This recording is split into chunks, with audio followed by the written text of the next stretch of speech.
Hi guys, welcome to the basics of networking section. In this video we are going to be learning about IP addresses. You can think of IP addresses as the address of your computer or a device. If you are having a device that has a way of connecting to the internet, then it definitely has an IP address. The word IP stands for Internet Protocol.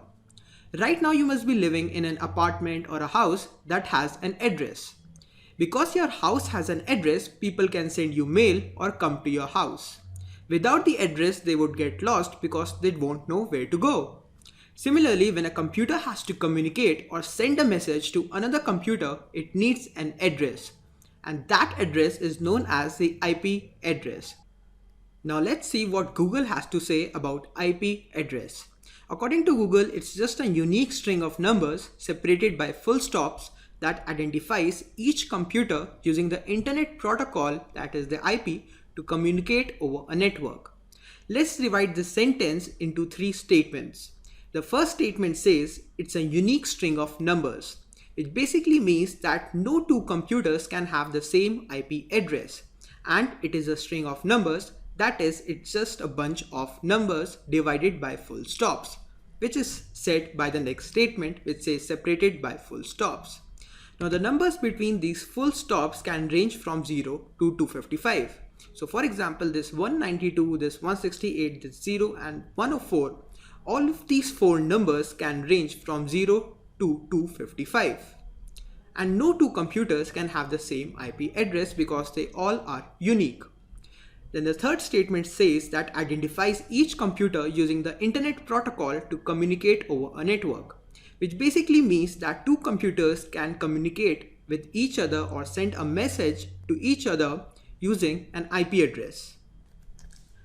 Now, there are two types of IP addresses. One is a public IP address and the other is a private IP address. Now, what is the difference between the public IP address and the private IP address? The public IP address is given by the internet service providers, that is the ISPs like Vodafone and AT&T, while the other, that is the private IP address, is given to you by the router and the Wi-Fi. So it is the IP address that is provided to you by your router. Now how do you find both of these IP addresses? So the public IP address can be found by Google. You just need to go to Google and type in what's my IP and it will show you your IP in the search results. Now to find the private IP address, you have to open up your command prompt if you are on Windows and your terminal if you are on Linux or Mac. If you are on command prompt, you can type in IP config and press enter.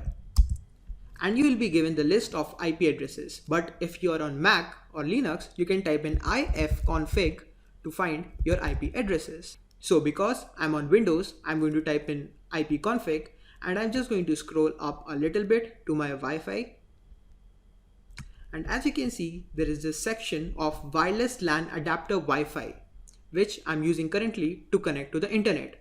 It has a part known as IPv4, that is the version 4 address, which it says 192.168.0.104, and this is my private IP address.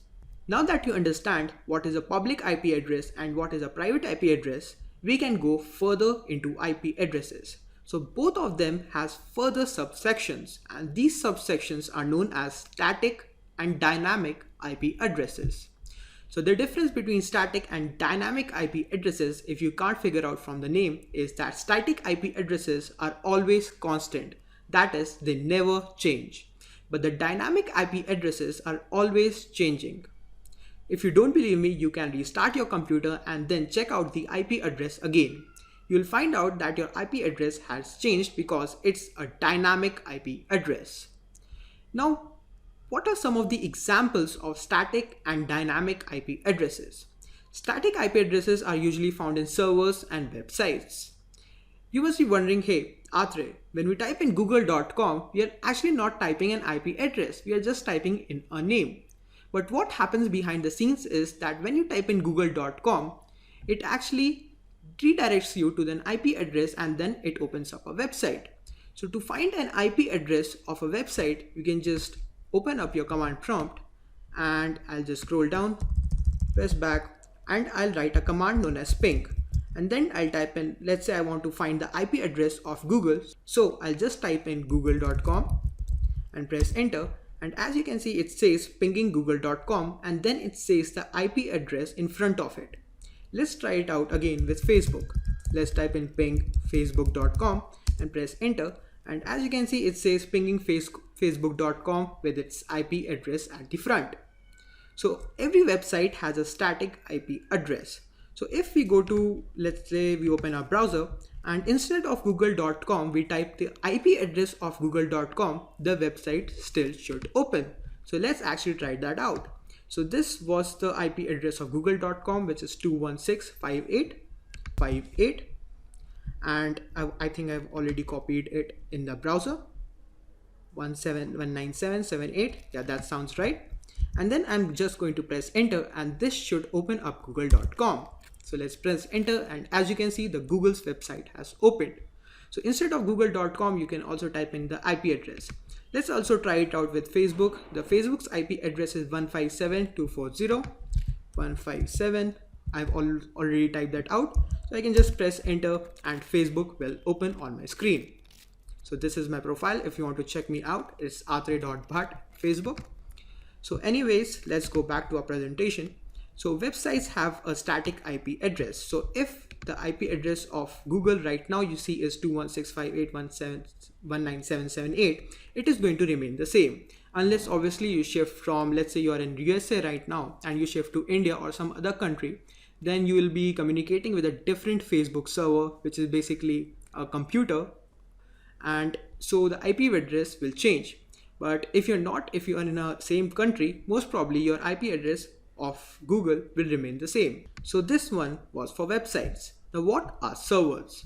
We'll go into servers a little bit more later, but for right now you can understand that servers are just basically computers that you can hire for some amount of money to do some processing work. So for understanding, let's say you have your computer and on your computer you're hosting some files and maybe you're hosting some kind of website and other people can get some kind of access to your laptop or your computer. Then your computer or your laptop or your device acts as a server. So that's a server, but we'll get more into it later. Now let's get into dynamic examples. Dynamic example is like computer and mobile devices that basically have to restart a lot of times and they're not hosting any files, and that is why their IP addresses are always changing. So guys, this is pretty much it for this video. In this video, we talked about IP addresses and public and private IP addresses and further its subsections called static and dynamic IP addresses. I'll see you in the next video where we'll talk about ports.